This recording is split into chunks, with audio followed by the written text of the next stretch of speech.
Minggu ke-25 tahun A.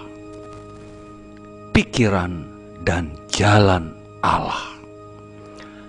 Bapak Ibu, saudara-saudari yang terkasih, dari Air Upas, Ketapang, Kalimantan Barat, saya ucapkan selamat berjumpa kembali dalam renungan Minggu Misi SVD Indonesia.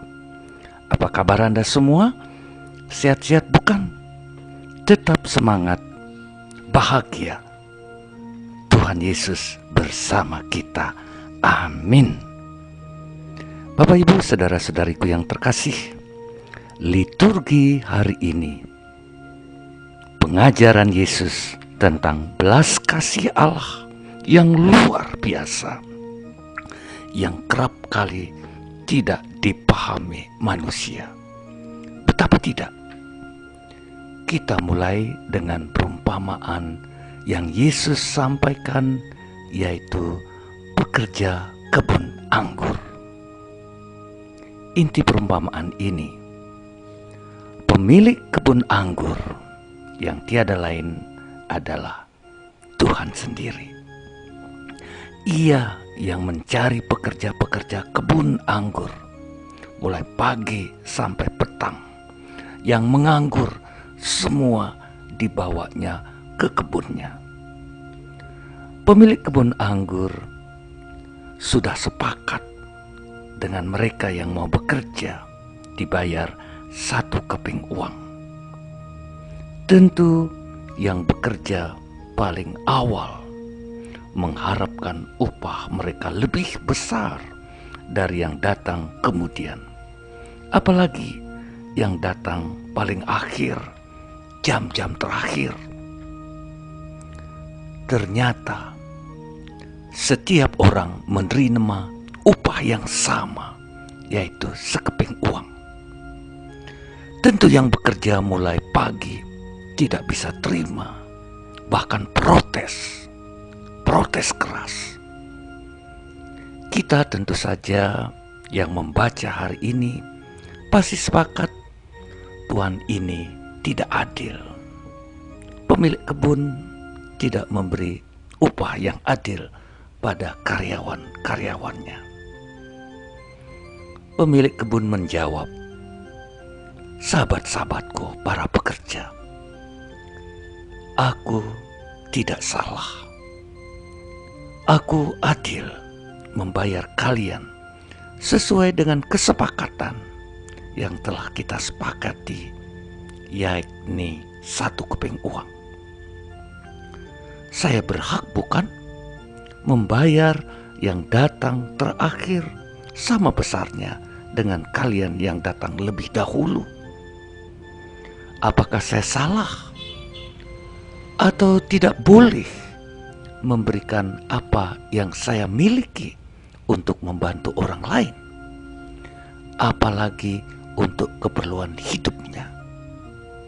Benar juga ya kalau kita pikir. Nah, Bapak Ibu, saudara-saudariku yang terkasih, kita harus tahu membedakan dengan baik dua hal ini. Di satu pihak keadilan, di pihak yang lain kebaikan, belas kasih pada kebutuhan, keperluan seseorang yang sangat membutuhkannya. Orang yang datang terakhir sebenarnya tidak dapat apa-apa, tidak banyak bekerja, tentu tidak berhak mendapatkan upah. Namun dia sangat membutuhkan upah itu untuk keperluan hidup, untuk makan mereka. Iya, sulit dimengerti, sulit dipahami. Dikaitkan dengan undang-undang keadilan yang berlaku. Bagi kita di saat ini, dengan nilai-nilai Kristiani, nilai-nilai Injili, kita perlu memiliki roh yang terbuka dan hati yang berbelas kasih. Bila kita ingin memiliki pikiran Allah, kita tidak harus melekatkan diri kita pada keadilan yang sempit. Kita harus memiliki hati yang peka akan kebutuhan seseorang, apalagi yang sangat membutuhkan. Ya, saya teringat akan berita viral seorang ibu tua yang mencuri telur karena sudah tidak ada apa-apa yang dimakan. Setelah mengembalikan yang dicuri, pihak pengadilan akan tetap memprosesnya. Nah, bagaimana hal itu? Silahkan merenungkan dalam terang Injil suci hari ini. Nah, Bapak Ibu saudara-saudariku yang terkasih, bacaan pertama, apa yang dikatakan oleh Nabi Yesaya. Allah bersabda, pikiranku bukanlah pikiranmu, dan jalan-jalanku bukanlah jalan-jalanmu.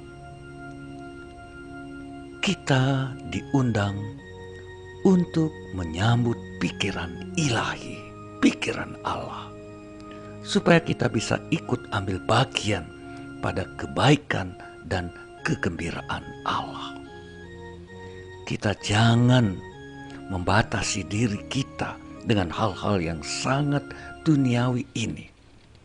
Kita harus membuka hati lebar-lebar akan hal-hal yang ilahi. Tuhan yang penuh belas kasih, murah hati, yang selalu mengampuni dan penuh belas kasih.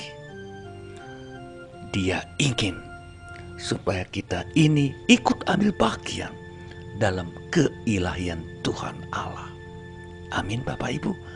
Amin. Nah, Paulus men-sharingkan pengalamannya tentang belas kasihan. Di penjara, ia merenungkan hidupnya. Sementara persoalan yang ada, dia harus tetap berada bersama umat.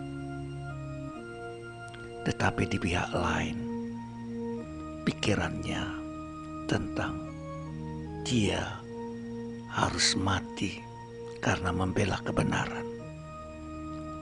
Sulit juga, tetapi ini yang ia bagikan.